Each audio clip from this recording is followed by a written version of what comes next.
बोलिए श्री सदगुरु महाराज जी की जय। सच्चे दरबार की जय। उमापति महादेव की जय। श्री कृष्ण बलदेव की जय।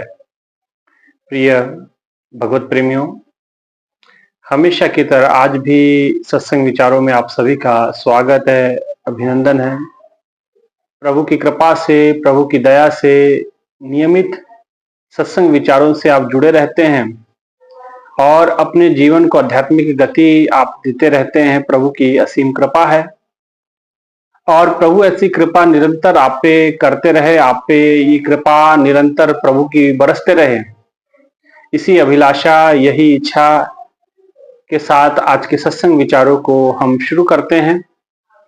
भाइयों बहनों, प्रभु की बड़ी कृपा है, बड़ी दया है।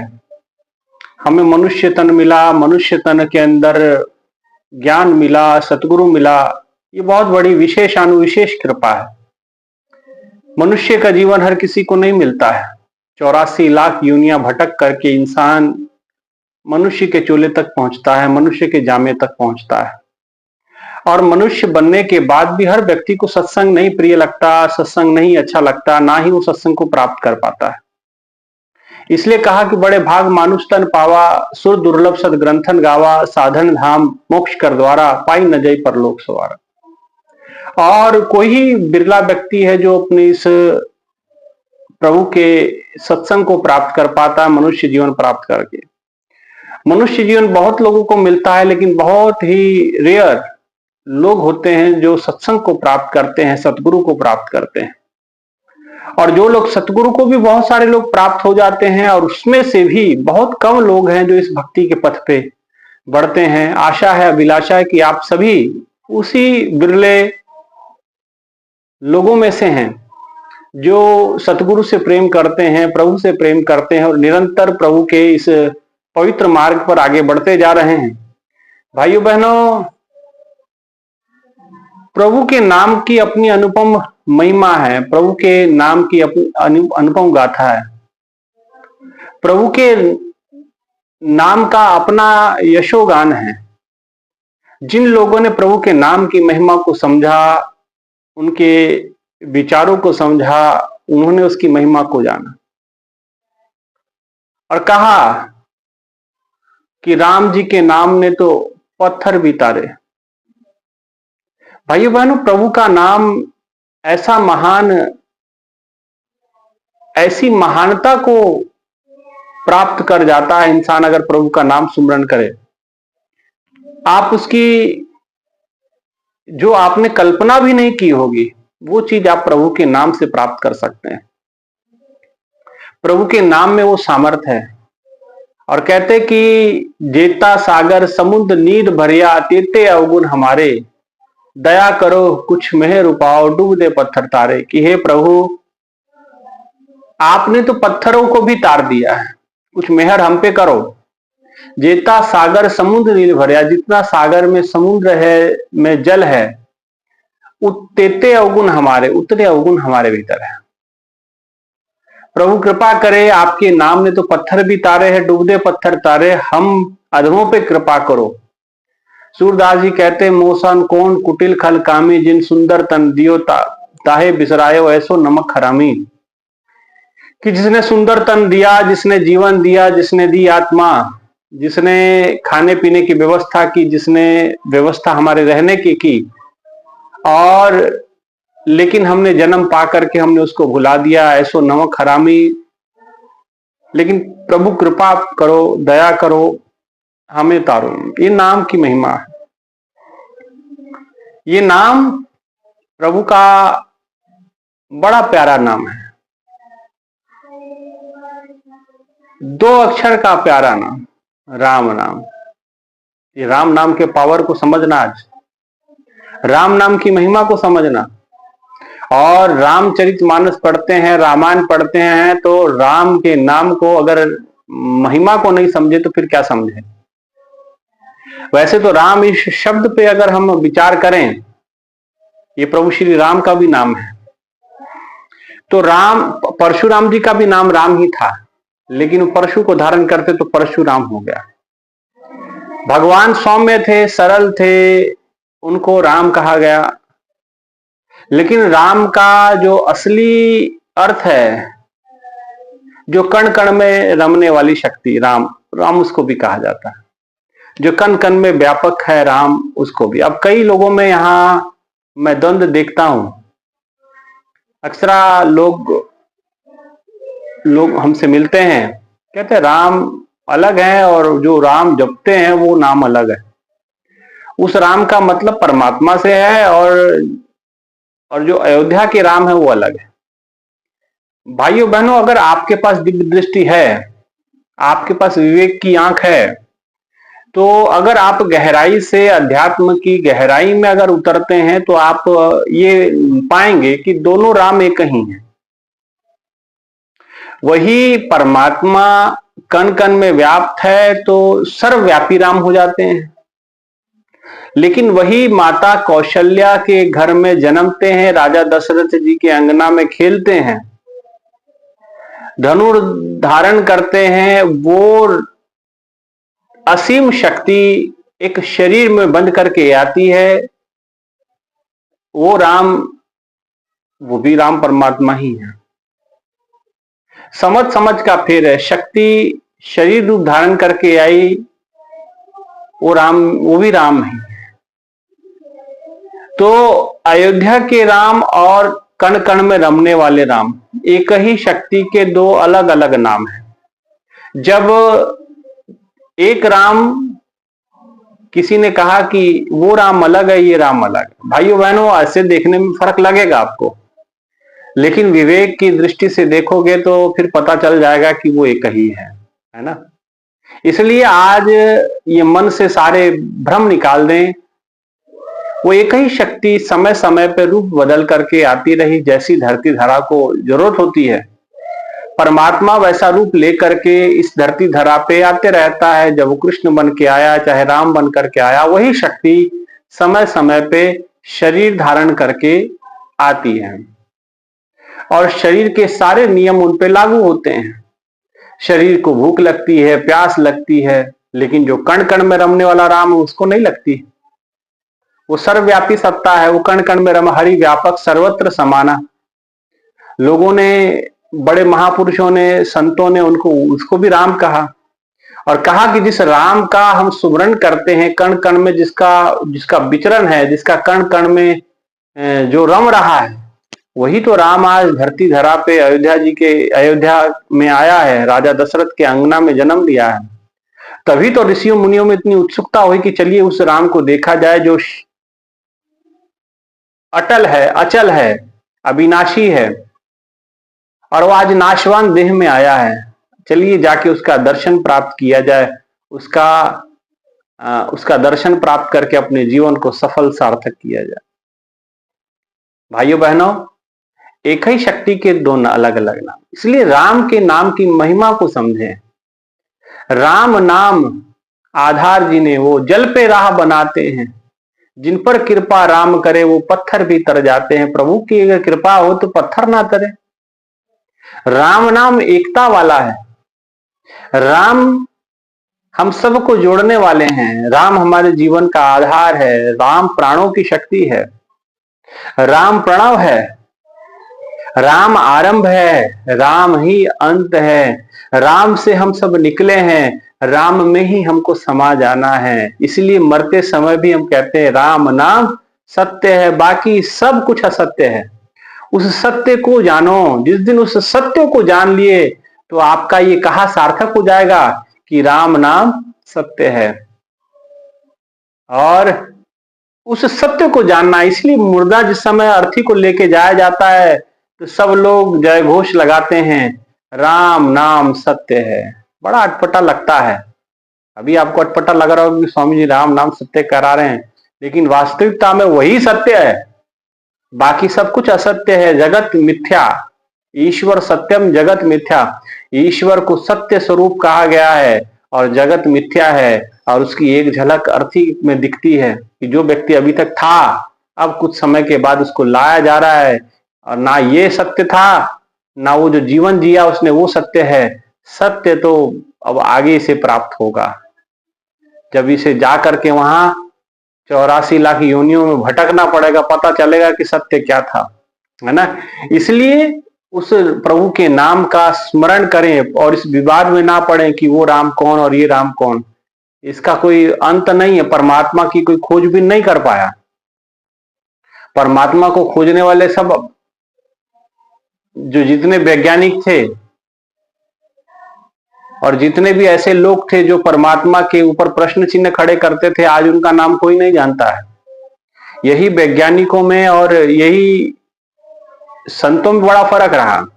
संतों ने अपने आप को राम नाम में लीन किया, वो अपने आप को खत्म कर लिया, उसके अंदर अपने आप को मिटा दिए।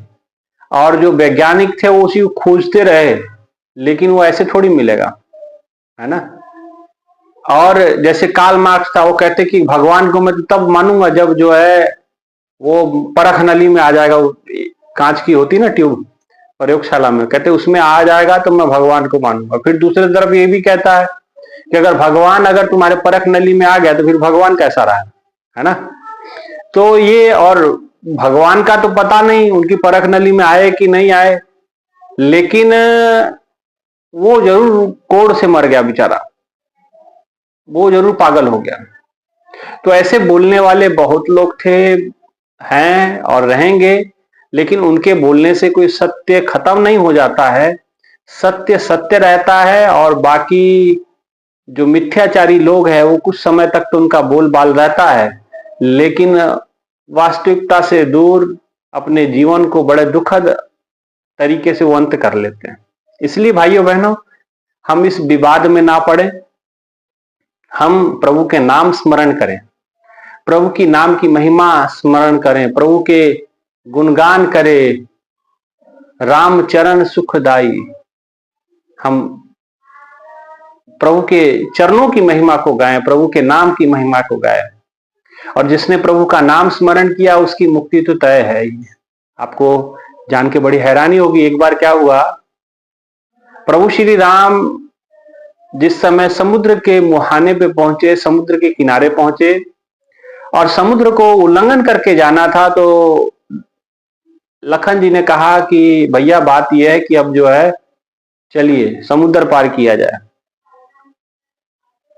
राम जी ने कहा कि नहीं, हम माता सीता को जिस समय विवाह करने गए थे जनकपुर में, तो वहां फूल तोड़ने की बात आई, तो हमने ये कहा था आपसे कि देखो फूल तोड़ना, लेकिन पहले माली से पूछ लेना। हमने अपनी मर्यादा कभी नहीं तोड़ी, तो ये मर्यादा भी हम नहीं तोड़ेंगे कि हम किसी को उल्लंघन करके जाएं। पहले हम प्रार्थना करेंगे समुद्र के आगे, और समुद्र हमको रास्ता देगा और फिर हम आगे बढ़ेंगे। लखन कहने लगे कि भैया देखो ये जड़ बुद्धि है, इससे क्या रास्ता मांगना है, आप चलिए। भगवान ने कहा कि नहीं ऐसा नहीं पहले, और कहते कि कई दिनों तक भगवान ने वहां प्रार्थना की, 3 या 4 दिन। अब प्रार्थना की, प्रार्थना के बाद लेकिन वो माना नहीं, सागर ने रास्ता नहीं दिया। सागर ने जब रास्ता नहीं दिया तो भगवान ने कहा कि ठीक है, विनय न माने जलधि जड़, गए 3 दिन बीत, बोले रघुवर सकोप तब भय भी होए ना प्रीत, कि भय के बिना प्रीत होती नहीं है। लखन तू सही कहता था, तू धनुष बाण ला भी सुखाया जाता। जैसे धनुष बाण लाया गया और भगवान ने तीर खींचा, और कहते कि वो जो है समुद्र बाहर आ गया, समुद्र देवता बाहर आ गया। भगवान कहने लगे भाई पहले प्यार से प्रार्थना करे तब नहीं आए, अब जब तीर निकल गया है अब आ गए हो, बताओ अब क्या करना है। तो उन्होंने कहा कि प्रभु क्षमा करें, और भगवान तो आपको पता है कि जो उनके चरणों में आ जाए उनको क्षमा मांग ले, और भगवान राम क्षमा ना करें ऐसा कभी हो नहीं सकता। भगवान ने कहा चलो ठीक है तुम्हें क्षमा दे देते हैं, लेकिन ये बताओ तुम्हें पार कैसे हम करें, और ये तीर निकला है अब इसे ही किधर हम चलाएं बताओ। तो राजस्थान, वो कहते हैं कि उसने समुद्र ने बताया कि एक इस तरफ चलाइए आप, और उस दिशा में पता नहीं कोई राक्षस का नाम उन्होंने लिया, उसका राज्य है। और ये क्योंकि जल सुखाने के लिए ये तीर निकला है, तो ये जल सुखाएगा, जहां जाएगा जहां गिरेगा उधर सूखा पड़ेगा, उधर रेगिस्तान कर देगा। और भगवान ने वो तीर चलाया तो आप जानते हैं कि वो सारा रेगिस्तान, अरब अरब सारा रेतीला इलाका जो है वो प्रभु श्री राम के तीर से ही वो सारा हो गया, है ना। तो रेगिस्तान पड़ गया। और राम जी ने पूछा कि कैसे पार हो, तो बताया कि आपके सेना में नल नाम के 2 सेवक हैं। उनको ऐसा आशीर्वाद प्राप्त है कि वो ये कार्य भली भांति कर सकते हैं। अगर आपका नाम लिख करके वो समुद्र में पत्थर डालें और पत्थर तर जाएं तो वो पुल निर्माण हो जाएगा और आपकी सेना निकल। तो पुल बनना प्रारंभ हुआ, पुल बनता गया। अब वो राम नाम लिख करके तैरते गए पत्थर। अब पत्थर तो तैर रहे हैं, लेकिन तैरने से पुल नहीं ना बनेगा, पत्थरों को एक दूसरे से कनेक्ट भी तो करना है। तो भगवान ने कहा कि लोगों ने पूछा कि प्रभु पत्थर तो तैर गए, राम नाम से पत्थर तो तर गए, लेकिन ये कनेक्ट कैसे होंगे, इंटरकनेक्ट कैसे होंगे? कोई एक पत्थर यहां तर रहा है, एक पत्थर 10 फुट दूर तर रहा, कैसे होगा ऐसे? कुछ इलाज बताइए। भगवान ने कहा कि देखिए, एक पे रा लिखिए, दूसरे पे म लिखिए। हनुमान जी ने ये विचार रखा और हनुमान जी के बात पे विचार करते हुए सभी सेना ने यही किया। सबने रा, एक पत्थर पे राम, दूसरे पे म। फिर इसमें उसी पत्थर पे आधा रा, एक शब्द आ जाता था रा और दूसरे पे म। तो ऐसे करके सब पत्थरों को, और जैसे वो पत्थर एक दूसरे से जुड़ते गए, है ना। तो इस प्रकार से बड़ा पुल बन गया। भगवान राम ये कौतुक बहुत दूर से देख रहे थे। भगवान राम ने ये कौतुक देखा, भाई मेरे नाम का नाम लिखा जा रहा है और पत्थर तर जा रहे हैं, ये तो बड़ी गजब बात हो गई। भगवान ने कुछ एक्सपेरिमेंट किया। भगवान पहले अपने आप को उस ग्रुप से, उस समूह से थोड़ा बाहर निकाले, और ग्रुप से थोड़ा दूर निकल के, समूह से बाहर निकल के, जहां उनको कोई देख ना रहा हो, और उन्होंने क्या किया कि एक पत्थर उठाया, उस पर लिखा राम, और उन्होंने धीरे से वो पत्थर को समुद्र में डाला। और कमाल की घटना घटी। जैसे राम का नाम लिख करके राम ने स्वयं ने पत्थर डाला और पत्थर डूब गया। भगवान राम का ये गजब हो गया, ये तो बड़ा काम खराब हो गया। मेरे नाम का पत्थर लोग लिख करके डाल दे रहे हैं, वो पत्थर समुद्र में तैर जा रहा है, और मैं स्वयं राम इस नाम को लिख करके पत्थर पे और उसको समुद्र में डाल दे रहा हूं, तो वो तो डूब जा रहा है। ये क्या हो गया? भगवान ने इधर उधर देखा, किसी ने देखा तो नहीं। लेकिन भगवान सबसे बच जाएंगे, लेकिन अपने भक्तों से भगवान कभी बच नहीं पाते हैं। भगवान उनको घेर रहे, भक्त भगवान को पकड़ ही लेते हैं। और हनुमान जी ने इधर उधर देखा, राम जी ने कि कोई देख तो नहीं रहा, लेकिन हनुमान जी से कैसे बचते?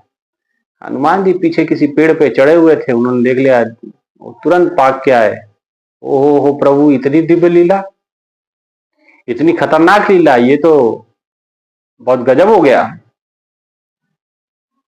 राम जी ने कहा, हनुमान कुछ देखा तो नहीं? बोले, अरे प्रभु, आज तो जीवन का रहस्य उजागर हो गया। आज आपने राम नाम लिख करके पत्थर डाला और पत्थर डूब गया।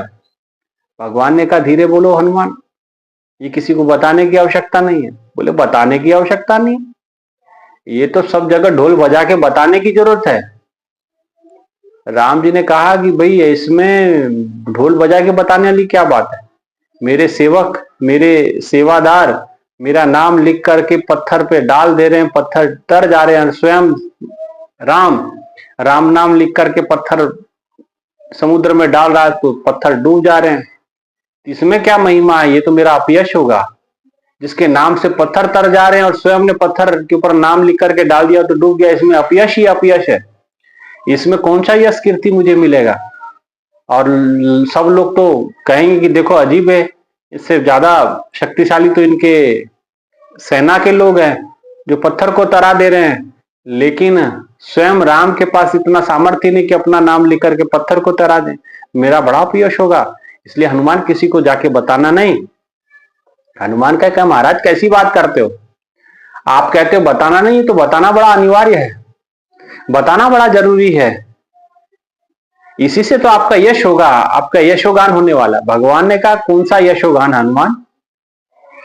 इसमें मेरे कौन सी कीर्ति होने वाली है? बोले, नहीं प्रभु, ये से आपकी कीर्ति ही है, इसमें आपका सम्मान ही ज्यादा बढ़ेगा, इसमें आपका यशोगान ही बढ़ने वाला है। हनुमान ने कहा, जब ऐसा कहा तो राम जी ने कहा, वो कैसे? बोले कि देखिए प्रभु, आपके नाम ने तो पत्थर तार दिए, आपके राम के नाम का तो पावर इतना है ही, आपके नाम का सामर्थ्य इतना है कि जिसपे पत्थरों पे राम लिख दिया जाए तो तर जाएगा। लेकिन एक बात और समझनी है, राम के नाम में तो वो समर्थ है कि वो पत्थरों को तार सकता है, लेकिन प्रभु जिसको आप स्वयं छोड़ दें, आप जिसका स्वयं त्याग कर दें, उसको तो कोई बचा ही नहीं सकता। कोई माई का लाल उसको तरने और डूबने से कोई नहीं बचा पाएगा। इसलिए ये नाम की महिमा ही है। आपके नाम में पावर है कि आप पत्थरों को तार सकते हैं, लेकिन जिसे आप स्वयं छोड़ देंगे वो कैसे बचेगा। इसलिए आप ना किसी का हाथ छोड़ें, ये प्रार्थना निरंतर करते रहना चाहिए। इसीलिए यही बात केवट जी ने कहा, जिस समय केवट जी नदी के बीच में प्रभु श्री राम को ले जाते हैं और किनारा आने से पहले केवट जी फिर नदी को में वो घुमा लेते हैं नाव को। अब जैसे किनारा आया, दूसरे किनारे और मोड़ लिया, दूसरा किनारा, फिर पहले किनारे की ओर मोड़ लिया। तो ये बार बार चक्कर चला। तो लखन ने कहा कि भैया आप इसे कुछ बोलते क्यों नहीं, नदी पार क्यों नहीं कर रहा, और ये नजदीक ले जाके फिर वापस मोड़ लेता है। तो राम जी ने कहा कि अरे केवट, आप पार क्यों नहीं करते, आप घुमा क्यों लेते हैं। भगवान ने कहा, जब ऐसा कहा तो केवट कहने लगा, नहीं प्रभु, अब ये तो आप समझे कि मैं क्यों घुमा रहा हूं, आप एक बार बार चक्कर क्यों लगवा रहे। कि राम जी ने कहा, केवट ने कहा, प्रभु आप हमको 84 लाख योनियों के चक्कर लगाते हैं और आप एक दो चक्कर में थक जा रहे हैं। राम जी मुस्कुराए, कहने लगे कि नहीं नहीं नहीं नहीं, मेरा कहने का मतलब ये नहीं कि जब आप नाव को मोड़ते हो तो मुझे चक्कर आता है। भगवान ने कहा, केवट ने कहा कि देखो, आपको जरा सा एक दो चक्कर लगाने में चक्कर आने लगे, और हम जीवों का सोचो जो 84 लाख योनियों में फंसे हुए हैं, वो कैसे उनका हाल होता होगा, है ना। तो उन्होंने कहा कि इसीलिए मैं कह रहा हूं, आप एक काम करिए, अगर आपको चक्कर आता है तो केवट ने कहा, जिस बात को मैं वो पिछले दृष्टांत से जोड़ना चाहता हूं, केवट ने कहा कि प्रभु अगर आपको चक्कर आता तो एक काम करें, आप मेरा हाथ पकड़ लें। किसने किसका हाथ पकड़ा? केवट ने प्रभु राम का हाथ नहीं पकड़ा। राम जी को कहा उन्होंने कि प्रभु आप मेरा हाथ पकड़ लें। अब यहां भी उसने चालाकी क्या की कि भगवान अगर किसी का हाथ पकड़ लेते हैं, भगवान छोड़ेंगे नहीं। भगवान की ग्रिप बड़ी मजबूत है, भगवान की पकड़ बड़ी मजबूत है। भगवान जिसका हाथ पकड़ते हैं उसको छोड़ते नहीं। लेकिन हम तो माया के अधीन हैं। केवट ने कहा, हम तो माया के बसीभूत हैं, और हम माया के अधीन होने के कारण माया का प्रभाव हम पे पड़ता है, हम प्रभु को विस्मृत कर देते हैं, हम प्रभु को भूल जाते हैं। इसलिए अच्छा है कि मैं आपका हाथ ना पकड़ूं, आप मेरा हाथ पकड़ लें। और आपने हाथ पकड़ लिया तो फिर किसकी हिम्मत नहीं कि हमको कहीं कोई रोक सके। आप हमारा भवसागर पार होना तय है। राम जी केवट की इस चतुराई पे प्रसन्न हुए। भगवान उसको कहते कि ठीक है, मैं तुम्हारा हाथ भी पकड़ूंगा और तुम्हें पार भी करूंगा, जो तुम्हारी मनवांछित इच्छा है वो पूरी भी करूंगा। और भगवान ने उसको अविचल भक्ति का वरदान भी दिया।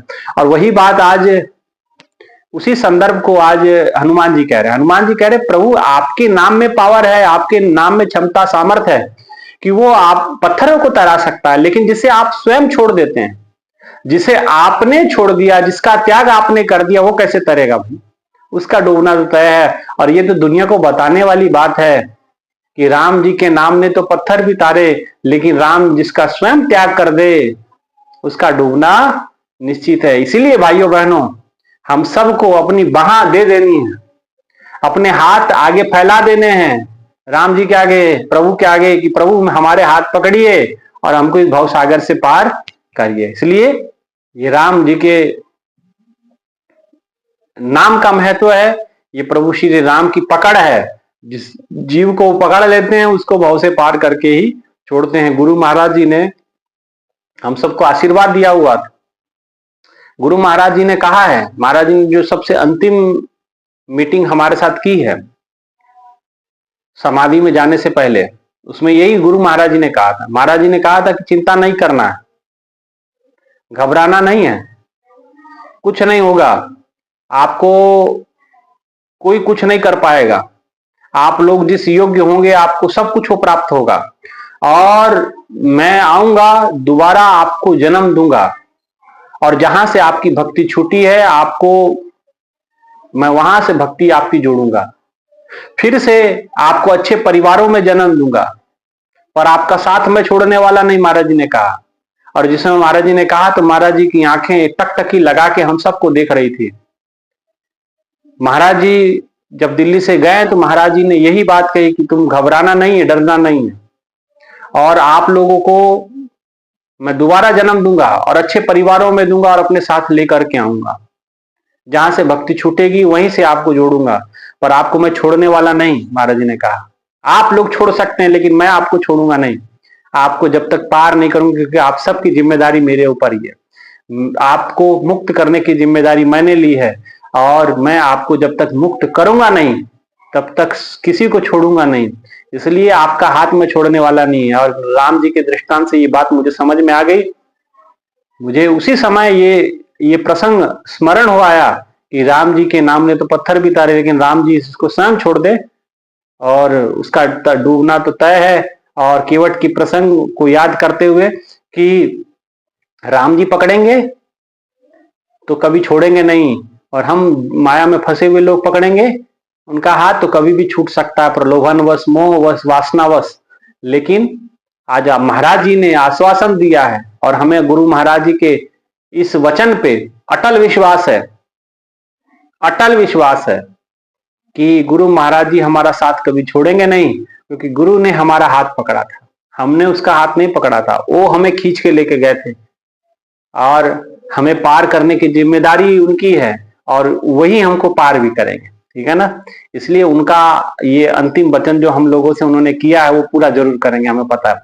इसलिए भाइयों बहनों, आप अपनी साधना सेवा करते रहें, जो ज्ञान ध्यान उन्होंने दिया है उसका नियमित भजन सुमरन करते रहें, और गुरु महाराज जी निश्चित ही हमें इस भव सागर से पार करेंगे, क्योंकि हम सबका हाथ स्वयं गुरु ने पकड़ा है, और गुरु ही हमको पार करने वाला है, पार उतारने वाला है। इसलिए चिंता नहीं करनी है, किसी प्रकार का टेंशन नहीं लेना है, और किसी प्रकार की सोच विचार मन में रखनी है। निश्चिंत होकर जीवन जिए, जो कार्य करते हैं वो करते रहें, साधना सुमरन साथ में जुड़ ले, कोई दिक्कत होने वाली नहीं है। कर्मों के अनुसार सुख दुख सबके जीवन में रहते हैं, हमारे आपके सबके जीवन में रहेंगे, रहते हैं, रहेंगे। इसलिए आप उसकी चिंता ना करें, आप सिर्फ इस पथ पे आगे बढ़ते रहें, सब कुछ आपको मिलेगा। महाराज जी ने कहा जिस योग्य आप हैं आपको सब कुछ प्राप्ति होगी, सब कुछ मिलेगा, चिंता नहीं करना। और मैं पुनः आऊंगा तो आपको फिर से जन्म दूंगा और फिर आपको लेकर के आऊंगा और भक्ति के पथ से मैं जोड़ दूंगा, है ना। तो उनका वचन है, उस वचन पे हमें अटल विश्वास है। और इतना ही कहते हुए आप भी इसी विश्वास को लेकर के आगे बढ़ें। प्रभु जिसका हाथ पकड़ ले वो छोड़ने वाले नहीं। इन्हीं विचारों के साथ मैं अपनी वाणी को यहीं विराम देता हूँ। आप सभी से आग्रह कि सत्संग सुने, औरों को सुनाएं और डट करके साधना भजन करें। इस चैनल को सब्सक्राइब कर लें, वीडियो को और लोगों तक भी शेयर करें। धन्यवाद। बोली श्री सद्गुरु महाराज जी की जय, सच्चे दरबार की जय, उमापति महादेव की जय, सद्गुरु आशुतोष महाराज जी की जय। धन्यवाद।